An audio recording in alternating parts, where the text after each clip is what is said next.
Continue our rolling coverage of the monsoon session in the parliament on the other side, and of course tomorrow expected to be another big day as far as the parliament is concerned. Stay tuned to NewsX.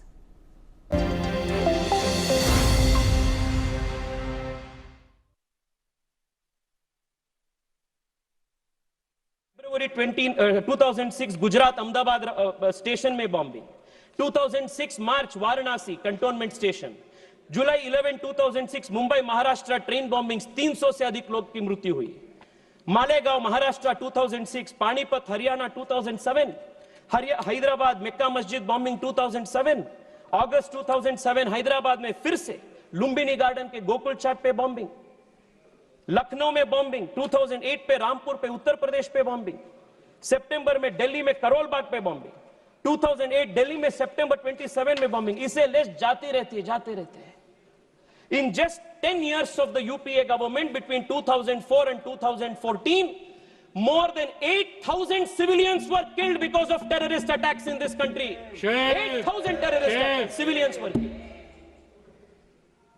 आपने NIA को week किया, आपने जो कानून था वो कानून को ध्वस्त किया, और सुनिए मैं बताता हूं आपको हमने कैसे NIA को मजबूत किया।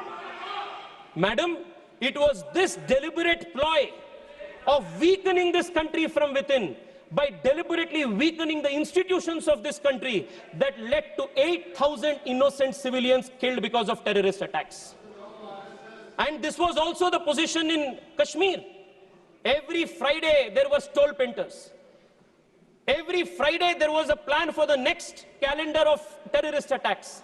It was only after Amit Shah ji introduced the Constitution Amendment Bill to remove Article 370 that has seen a great decline of terrorist attacks in Jammu Kashmir. It happened in our government, अपने सरकार की नेतृत्व। Madam, 2004 में when Congress repealed POTA, what were governments of the world doing? 2001 में 9/11 की attacks हुई थी। 9/11 के अटैक के बाद विश्व में हर देश अपनी लेजिस्लेटिव फ्रेमवर्क को टेररिज्म के खिलाफ उनके फाइट को और ताकत दे रहे थे। But here we had a government in India, unfortunately, that deliberately as state policy chose to weaken the fight against terrorism. 2004 में there is only one political party in the whole world which chose deliberately and very thoughtfully to repeal an anti-terror legislation, and the disfamy of that happens to the Congress party. The history of the country will remember it. Madam, आज surrender के बारे में बात हो रही है। मैं देख रहा था 1-2 दिन पहले कांग्रेस के पूर्व गृह मंत्री एक इंटरव्यू में बोले, 1965 में जब शास्त्री जी की सरकार थी तब सोवियत यूनियन के इंटरवेंशन के साथ हमने सीज फायर किए थे।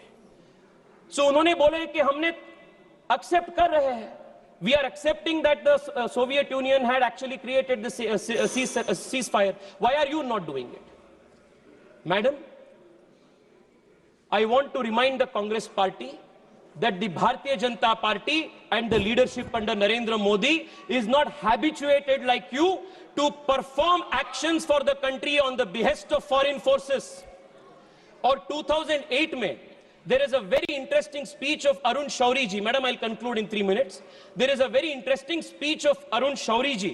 आजकल अरुण शौरी जी का कई सारे स्टेटमेंट्स इन लोगों ने कोट कर रहे हैं।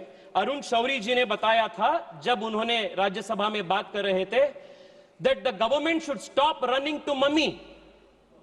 Mummy he meant was the United States. And I want to remind again today that the Congress party, especially under its present leadership, should stop running to mummy, because mummy tak jana, mummy pe nirbhar hona इस party के नेताओं का, इस party के पूरे परंपरा बन गया है। This is a country that will stand on its own feet and respond in its own right. Madam, मैं आपको यह भी बताना चाहता हूं कि आज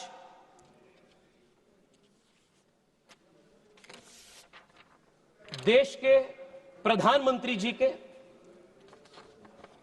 फॉरेन पॉलिसी के ऊपर बहुत बड़ा क्वेश्चन ऑपोजिशन ने उठा रहे हैं, and in a very shameful manner, in a very irresponsible manner, the leader of the opposition is using and coining the word surrender and surrender.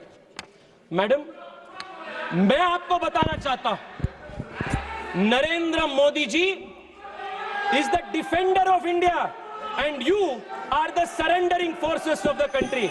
Madam, आप 30 सेकेंड दीजिए, मैं कंक्लूड कर रहा हूं। उरी अटैक जब हुई थी या बालाकोट अटैक जब हुई, हमने पाकिस्तान के अंदर घुसकर हमने मारे। Narendra Modi showed he is the defender of India. आपने जब सोवियत यूनियन के दबाव में 1965 में आपने सीज फायर घोषित किए थे, you had surrendered, that is surrender and this is defender. ये फर्क है। पीएम मोदी ने राफेल खरीद, हमने मैडम 30 सेकंड में, मैडम 30 सेकंड दीजिए प्लीज। हमने तेजस को इंडक्ट किया, दिस इज डिफेंडर। आपने फॉरेन पावर्स के सामने भारत को आपने सरेंडर किया, this is your history. Madam, PM defended India's interest by providing indigenous strength to India's Make in India defense sector. You surrendered it to China and other adversaries, including important emerging technologies like 3G and 4G. This is the surrender of the Congress party. Madam, मैं आपको, I'm going to call the next speaker now. Madam, in the end I want to say this. We hope. Please. Madam, मैं conclude कर रहा हूं। Madam, the Congress party's thinking has not changed. 2001 में terrorist attack parliament में होने के बाद Congress party के पूर्व गृह मंत्री चिदंबरम जी ने कहे थे, madam 1 second, hear this out, he had said, Praniti Shinde I will ji, give a benefit of doubt to Afzal Guru, Praniti Shinde ji, and I doubt if he was involved